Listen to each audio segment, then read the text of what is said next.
Test 4. You will hear a number of different recordings, and you will have to answer questions on what you hear. There will be time for you to read the instructions and questions, and you will have a chance to check your work. All the recordings will be played once only. The test is in 4 sections.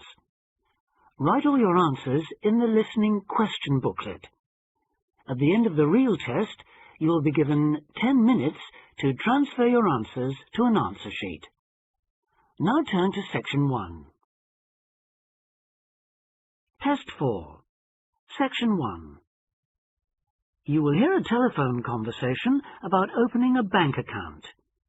First, you have some time to look at questions 1 to 7.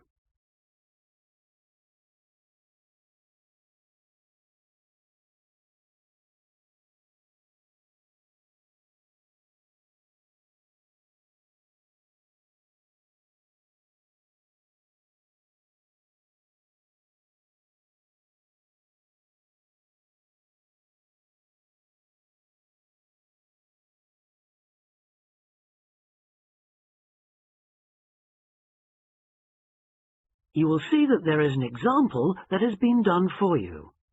On this occasion only, the conversation relating to this will be played first. Expats Helpline, Terry Davies here. What can I do for you? Hello, Terry.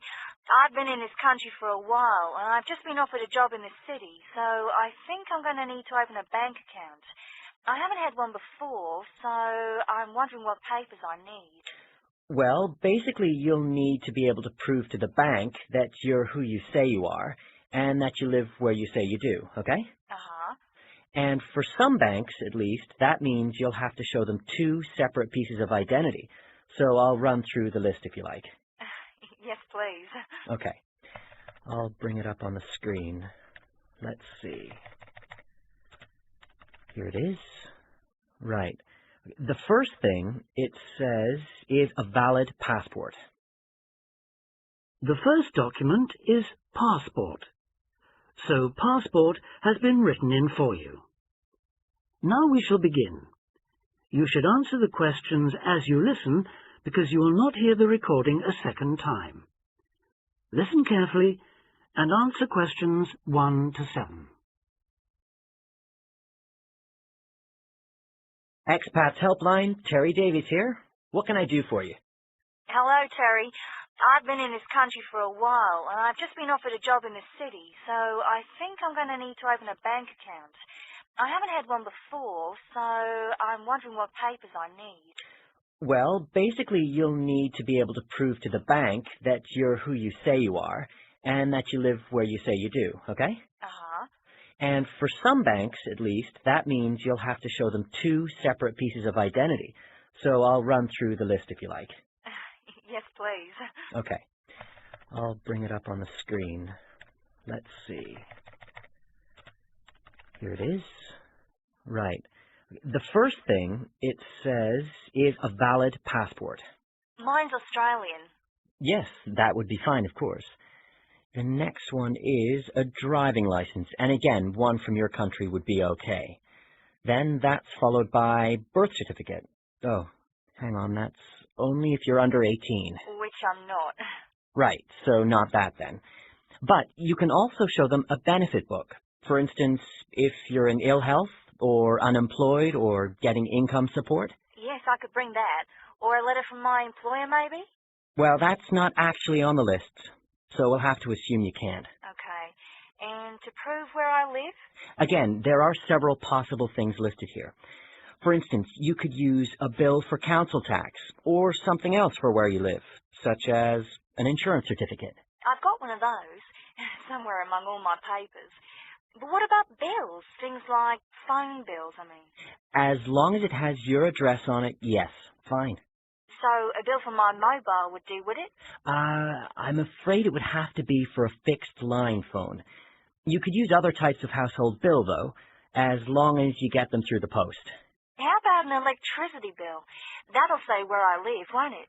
If it's in your name and not that of a landlord, yes. It is, so I'll probably take that then. There's one other you might want to use. A vehicle registration document. If you have a car or motorbike or something, of course. No, I haven't actually. Now, I believe there's a bank actually inside the commercial centre, and I might open an account there, seeing as how that's where I'll be every day. Yeah, that would seem to make sense. I know people who bank there. I actually read about it in a city guide.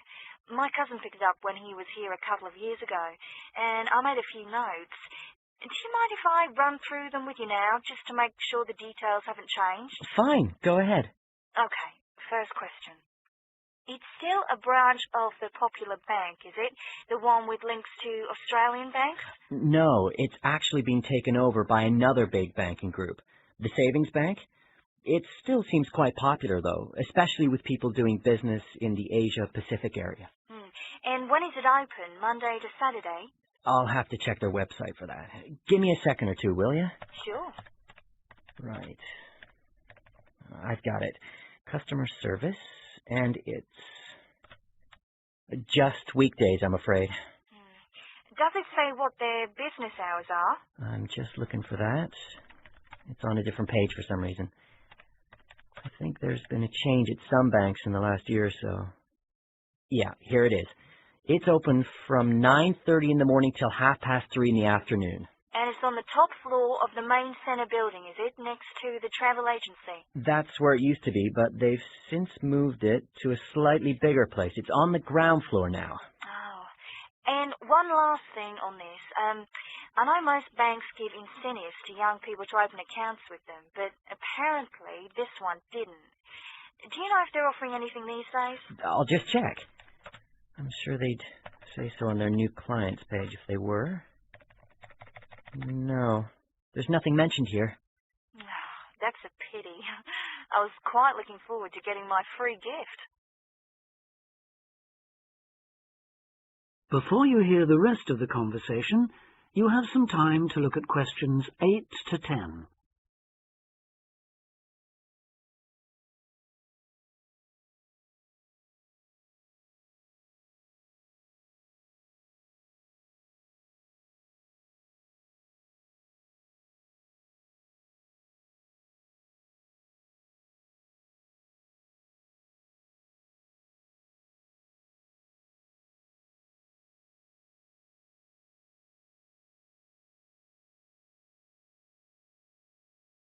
Now listen and answer questions 8 to 10. There are plenty of other banks within walking distance, you know. It may be worth shopping around to see what they've got to offer. Longer opening hours, including Saturdays, perhaps less crowded. Can you tell me how to get to a couple of them? I know where the commercial centre is, so that's probably my best starting place. Sure. For the Royal Bank, you need to turn left when you leave the centre, go along Market Street past the post office, and turn left up Bridge Street past the Shaw Theatre.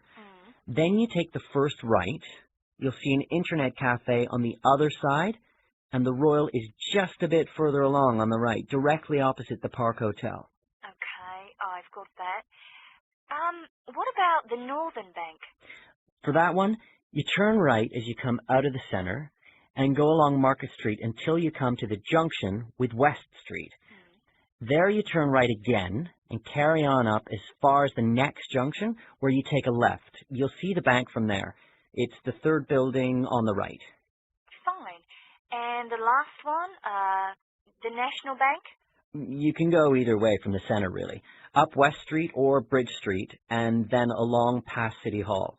The bank is on the other side of the road, right next to the tourist office. You can't miss it. Great. Thanks a lot for your help. Anytime. Bye. Bye. That is the end of section 1. Test 4, section 2. You will hear an extract from a talk about employment interviews. First, you have some time to look at questions 11 to 14.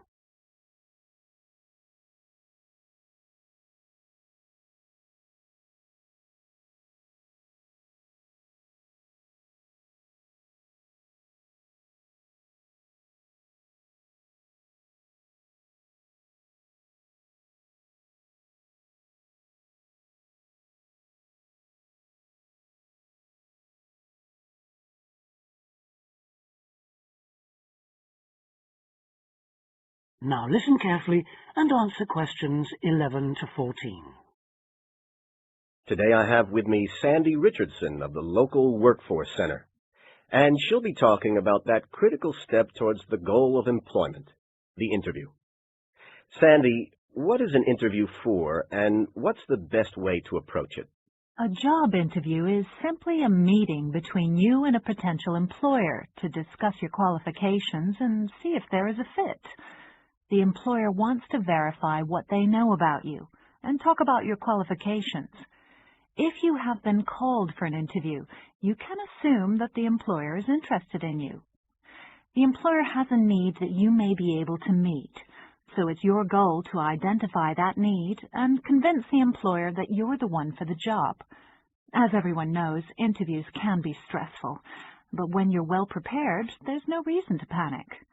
Preparation is the key to success in a job search, and you can begin by collecting together all the documents you may need for the interview, such as extra copies of your resume, lists of references, and letters of recommendation.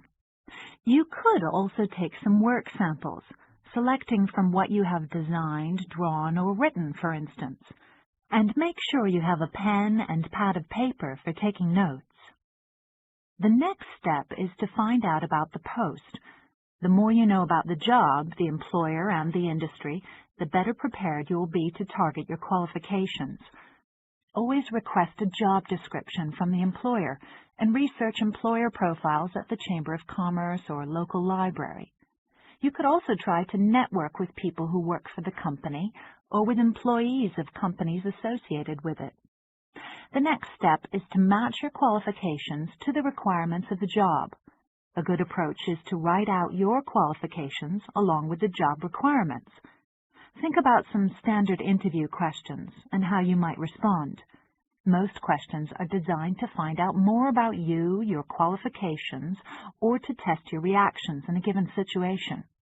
If you don't have any experience or skills in a required area, think about how you might compensate for those deficiencies. Before you hear the rest of the talk, you have some time to look at questions 15 to 20.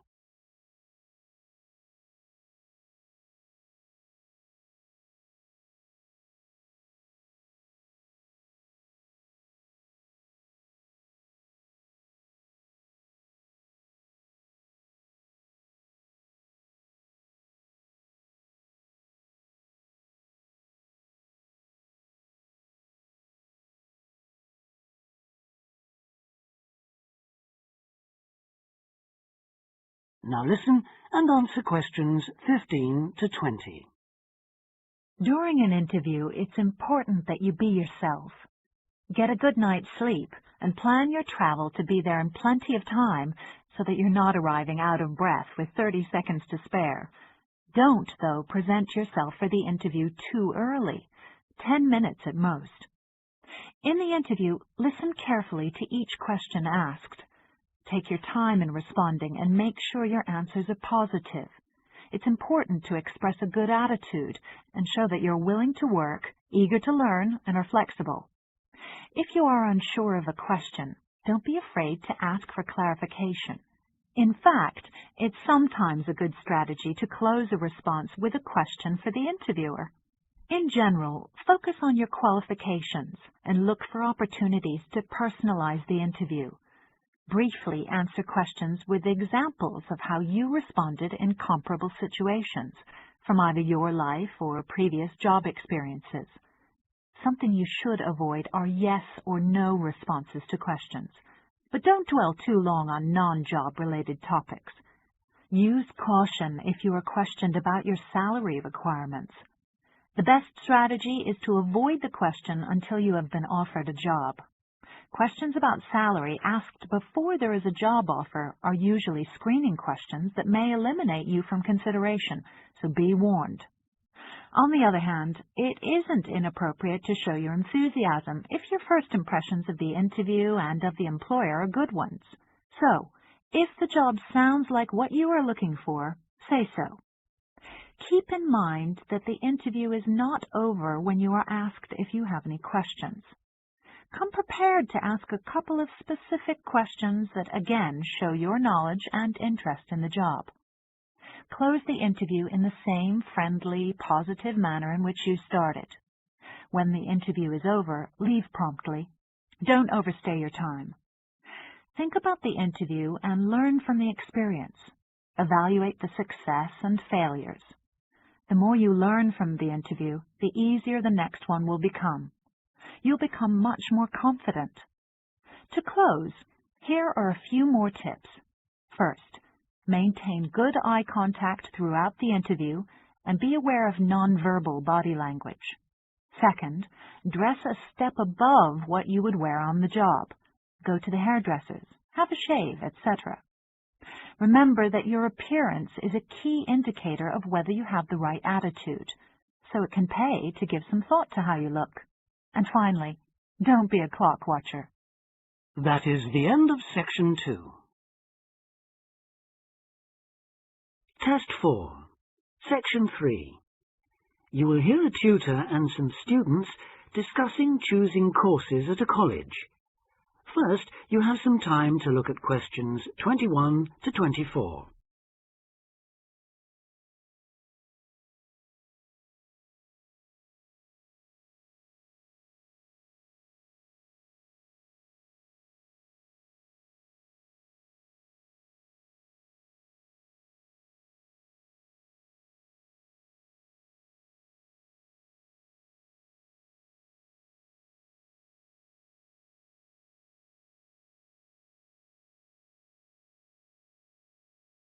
Now listen carefully and answer questions 21 to 24. As you know, this week you choose your modules for the first year of study.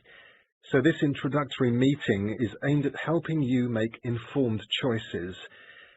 I think the best way to do this is on a question and answer basis.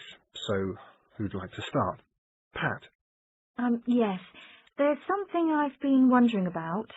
Will my choice affect my career opportunities? Well, for most students, the choice of Level 1 modules won't be crucial in terms of a later career. In fact, many graduate-level jobs will accept graduates from a range of degree courses. Employers will often be at least as interested in how well a student has performed academically and how the whole experience of university has developed the student as a person, as in the detail of the course options chosen. Selecting modules that will interest you and in which you think you will be particularly successful is therefore also likely to make good sense in career terms. On certain degree courses, though, module choice can be important. This applies mainly to vocational courses, where the degree confers an accredited professional training as well as university education. Usually the modules students are required to take will include all those needed to meet those professional requirements. Your academic department, in this case chemical and process engineering, and the university's career service will be able to advise you, and will be pleased to help you sort out anything you're not certain about. Right. Before you hear the rest of the discussion, you have some time to look at questions 25 to 30.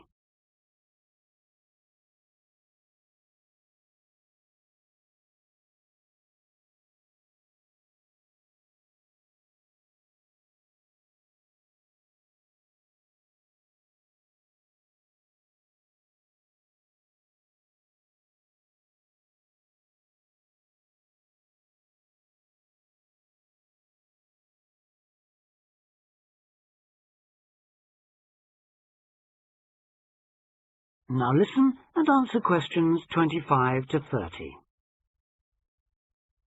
I'd like to ask a few things about the Applied Chemical Engineering module. Fine. What would you like to know? Well, apart from the work on practical engineering, what other topics are covered? Some that might surprise you. One that students always seem to like includes interviewing techniques, presentation skills, and producing written reports. They sound interesting. How are they taught? Through lectures, practical classes, and personal tutorials. Applied chemical engineering lasts all year, of course, so there's plenty of time. And what about assessment? Through project work, usually, or dissertation, not exams as such. Is that the same for the information technology part of the module? Yes, things like word processing and learning to create spreadsheets are tested in a similar way on this module. That's not the case in some other modules, is it? No, it isn't. Are you thinking of any in particular? Yes, I'm considering doing fluid mechanics. Ah. The work on flow analysis looks interesting, and I like the look of some of the other topics too. So, how is that module tested? That's one of those which still uses written exams. The sit-down, formal type, I'm afraid. Oh, that doesn't matter. I quite like that kind, as it happens. Pat, you've got a question. Yes. I was wondering about Science 1 in chemical engineering. How is that organised? It's a bit different from other modules, isn't it? Yes, it aims to give the necessary basis of physics and biology for those students who haven't studied the relevant subjects at A-level or equivalent. In practice, it means that students who have already studied physics are excused the physics lectures, while those who've done biology are exempt from attending the biology lectures. In the second part of the module, you're assessed on your project work in one of those subjects. And does the teaching approach differ too? Yes, particularly in one respect. You're encouraged to learn by working out the solutions to problems for yourself. I like the sound of that. Okay. Anything else? Yes, I believe it's possible to do a modern language as part of the course. Can you tell me a bit about the Spanish 1A module? Certainly. The main emphasis in 1A is on understanding and speaking, but students also learn to carry out some straightforward reading and writing tasks. Basic aspects of grammar are also introduced and practiced. The module comprises 36 hours of class contact, mainly in tutorial groups of 16 to 20, and students are expected to do approximately 64 hours of private study. It sounds interesting. I did some Spanish at the Cervantes Institute last year. Passed an exam, in fact. Ah, I'm afraid that means you can't do 1A. Oh.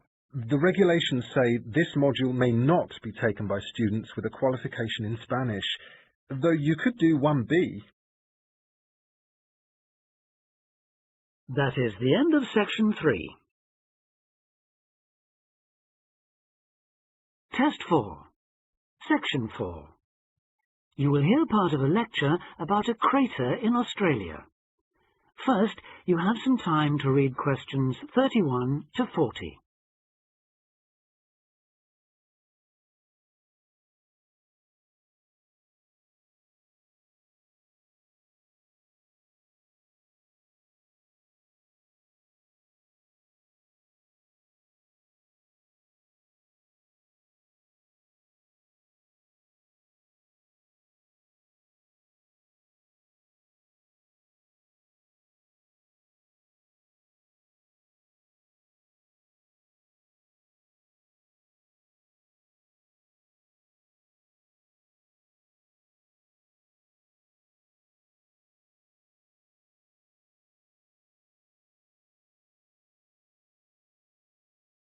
Now listen carefully and answer questions 31 to 40. Lake Acraman in South Australia is Armageddon for the purist. No other meteorite impact on Earth has stamped the surrounding rocks with such an abiding, unequivocal geological record of collision, earthquake, wind, fire and tsunami, the giant waves formed by major Earth movements. The story it tells is elemental, without dying dinosaurs or even Bruce Willis to complicate its simple message of destruction. First, the numbers. About 590 million years ago, a rocky meteorite more than 4 kilometres across and travelling at around 90,000 kilometres an hour slammed into an area of red volcanic rock about 430 kilometres northwest of Adelaide. Within seconds, the meteorite vaporised in a ball of fire, carving out a crater about 4 kilometres deep and 40 kilometres in diameter, and spawning earthquakes fierce enough to raise 100-metre-height tsunamis in a shallow sea 300 kilometres away. Ancient, stable and unglaciated, the bedrock of Australia preserves some of the most photogenic impact craters in the world. Acraman is not one of them. 500 million years of erosion has taken its toll. A salt pan surrounded by low hills is all that remains to mark the site of the cataclysm. The true nature of the place dawned on geologist George Williams of Adelaide University in 1979. Gazing at a sheaf of newly acquired satellite images, he saw the small circular shape of Lake Acraman surrounded by a ring of faults and low scarps 40 kilometres across, and an outer ring twice this size. A year later, he made it to the site. On islands near the centre of the lake, Williams found bedrock shattered in a conical pattern that experts consider a sure sign of a meteorite impact. Except for a crater, which had long since eroded, the area was a textbook example of an impact site. In 1985, further intriguing evidence turned up. Vic Gostin, another Adelaide geologist, had been studying a thin band of fragmented red volcanic rock in 600-million-year-old shale in the Flinders Ranges, more than 300 kilometres east of Acraman. To his bewilderment, the volcanic chunks turned out to be 1 billion years older than the shale. Where had they come from? Comparing samples, Gostin and Williams found that their rocks were identical. The red rock in the Flinders Ranges had been blasted there from Acraman. Later, the same material turned up at sites 500 kilometres from Acraman.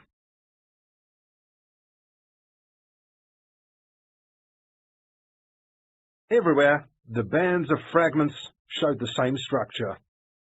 Coarse pebbles at the bottom, then a cocktail of silt and sand, then layers of increasingly fine sand, distorted on top into a wavy, scalloped pattern. These layers also show, step by step, how the meteorite transformed the floor of an ancient sea, hundreds of kilometres away, according to Malcolm Wallace of Melbourne University. First came the earthquake.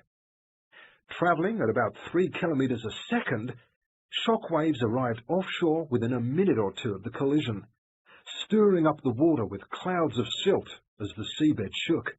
Then shattered rock from the explosion arrived by air. Pebbles and boulders crashed into the water, reaching a depth of about 200 metres within a minute. One day they would become the lower band of the Flinders Rock. Sand took up to an hour to come to rest, finally bedding down with the silt that was also now settling on the sea floor, as the effects of the earthquake died away. This mixture would eventually form the next layer. About an hour after the meteorite's impact, huge waves rolled in, leaving the ripples on the surface that later hardened into rock. Clear as mud is not an oxymoron. In Acraman, the arid, timeless Australian outback has preserved the closest thing the Earth can boast to a perfect pockmark, the pinnacle of imperfection. That is the end of Test 4.